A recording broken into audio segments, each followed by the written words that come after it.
wararka dibadda ee daawadayaal aan idin helna waxaa ka mid ah diyaarad nuuceedu yahay Boeing 737 Max ayaa waxaa si degdeg ah loo dejiyay kadib markii cilad ay ku timid iyadoo diyaaradaasi ay ku socotay magaalada Moscow ee wadanka Ruushka.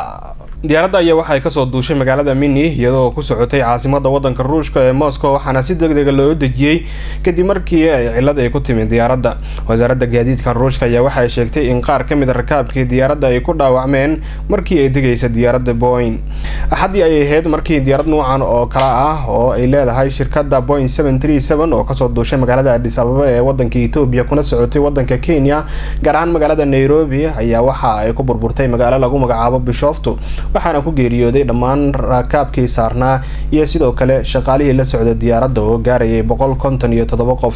bishii Oktoobar ee sanadkii hore ayaa diyaarad noocan oo kala ay leedahay shirkadda Boeing 737 ayaa waxay ku burburtay wadanka Indonesia iyadoo shaqaalihii iyo rakaabkii la socday diyaaradda ay dhammaan ay ku geeriyoodeen kuwaasi oo gaarayay 189 qof.